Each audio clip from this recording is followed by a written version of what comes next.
morning, everyone. Happy Monday. Couple of really crazy busy weeks. Well, actually, when you think about it, we've had a strangely busy year, even though we had COVID interrupting us in the middle.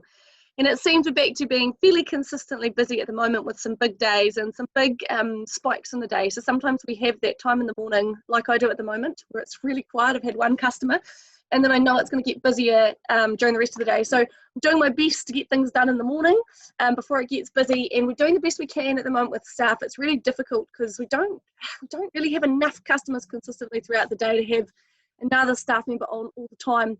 And as you will have seen, those spikes aren't always at the same time. So it's Murphy's Law. If we put someone on for that 3 to 4 o'clock, it'll end up spiking between 2 and 3 o'clock. But we'll just try and maneuver people around as best we can. And if you do have the flexibility, I know I was talking to Charisse the other day to do the crossover hours, which usually finish at 3. If you can do 12 till 4 on any particular day rather than till 3 o'clock, just let us know on Messenger, because we are finding the 3 to 4 o'clock is busier. So if it suits you and you don't have kids to organise pick up for at 3 o'clock, or that's all sorted, let me know. It doesn't have to be every shift, but if it suits you on a particular shift, let us know, because that is notoriously the worst time is at the moment between 3 to 4 o'clock. So not just busy, we've had some really challenging customers, and now we've all struck it. Lindsay, I was going to tell you that I told Orch off for being so rude to you, and he apologised profusely, and then he absolutely lost the plot at me because the EFTPOS machine wouldn't work for him. So I think that just really goes to show that some people are stressed and they've got a lot going on. And I do think we were having a conversation, Mum and I, I'm not watching the news very much, to be honest. I just watch the Alexa briefings. But people are really stressed, and there is still a lot on the news about COVID, and there's people worrying about their financial position, that kind of thing. So I think it's easy to take for granted, but I think that's what we're experiencing with people coming in and being really rude to us, is people are very stressed. And as Charisse pointed out, maybe people on budget constraints as well. So I'm thinking the line we're to take is full empathy. So whenever anyone walks through the door, like we always do, no matter what they look like, how scruffy or smelly, or whether they're in a bee suit, we're here to support them. So we're their kind of calming, sensitive, empathetic person. And I think maybe because at the moment we know people are particularly stressed, it might be an idea as part of that first questioning when you're working out what product they're after, if they want help, what kind of price point are you thinking? You know, we've got the top quality option, might be $47.90, but we've also got economy options. You know, they're probably not quite as good, but there's still options. You're still getting your vitamin C. Just to give people that option. There's just been a few, and I've noticed it myself, a few moments where customers that would usually grab lots of their lipospheric vitamin C might want to choose something that's a little bit more economical. So as long as we're phrasing that in a way that doesn't look like we're assuming they want to pick the cheap option, it's just giving them that kind of options from cheap to expensive, and letting them pick which end of the spectrum they want to go on, just so that we make sure that people aren't in a position where they feel like they have to purchase, you know, supplements that were more expensive than they want to purchase. So anyway, keep your head held high. Make sure if someone comes in and it was a bit of a horror run, there's nothing wrong with, of course, being very professional while they're in the shop and being very empathetic and loving towards them. We can then have a little giggle, of course, on Messenger, just to blow off a little bit of steam. And that way we're all in the loop with what kind of customers we've got coming through too. I think with that too, knowing how busy it is and how stressed some customers are, and the fact that we've had to put up with a lot more rudeness, we need to make sure that we're looking after ourselves. So I know I went to the doctor last week to get my rash looked at, and he pointed out that I probably need to get my iron levels tested, and I've been particularly slack taking my supplements. So make sure you're taking all the supplements you need to be, and taking some time off if you need to, even though we've had, you know, a bit of reshuffling and things, we can still work around needing time off. Orders, because we've been so busy and things have been stripped out, I'm just having a little bit of trouble keeping up with some orders. So some things are just slow because I just haven't been able to push them through fast enough. Amongst that sort of problem, there are also some COVID problems. Some companies like Ethical Nutrients that hardly ever have supply issues are having a little bit of trouble getting raw ingredients at the moment, which is making it a little difficult to get some of our basic things like fish oil in. So if there are complaints around orders, just feel free to let people know, look, we've just got unprecedented times still at the moment. Some stock's just a little bit slow to come out. We're just catching up with what needs restocked, and also there are some supply issues. So people are usually relatively understanding, and I'll keep ordering as fast as I can. The phone, I've noticed I've been a little bit slack since I knew it's got an answer phone on it, and I'm not answering it as much, and I'm letting people leave messages.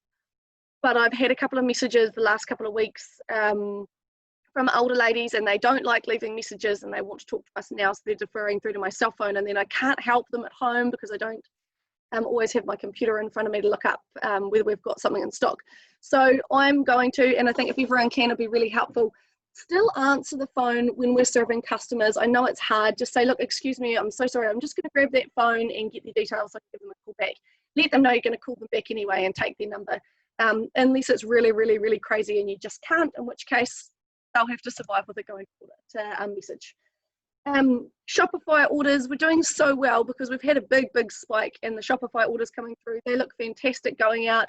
Everyone's doing a really good job on postage, so I'm so happy about that. We've managed to transition into busier Shopify orders really, really smoothly.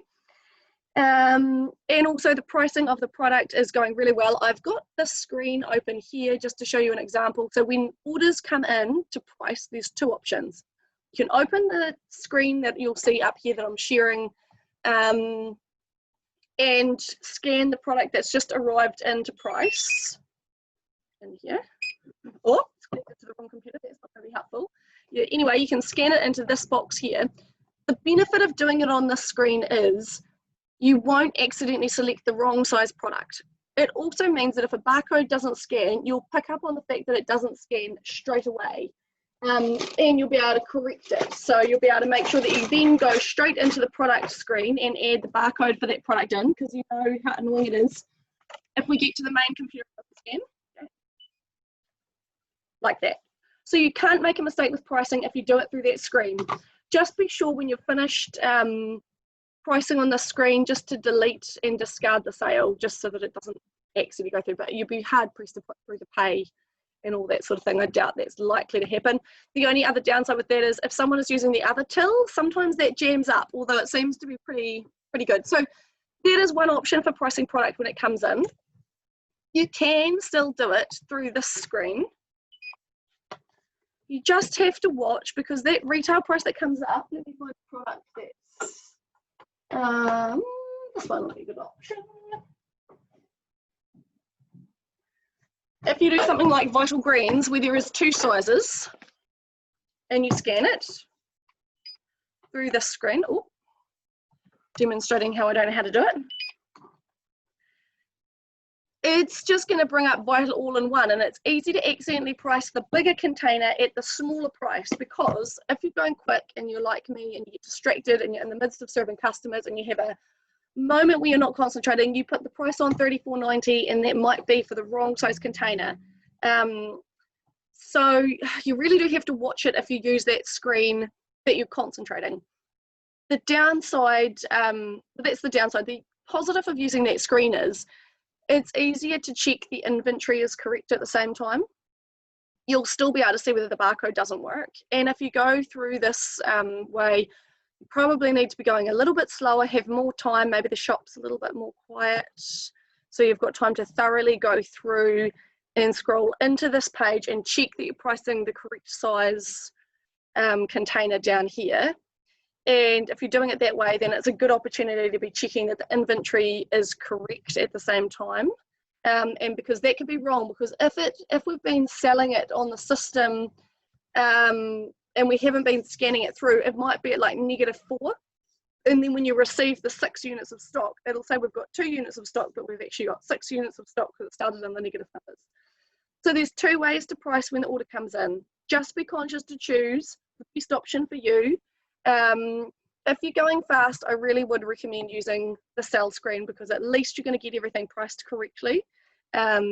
And you know, every single order that comes in, sometimes we don't have time to do it slowly and check all the other little details. So at least that way we're not pricing things wrong, because obviously when things are priced wrong, if a customer comes up and says, this is $34, you know, it's actually kind of an obligation to sell it to them at that price, unless they offer to pay their normal price. So we can lose money quite quickly doing that.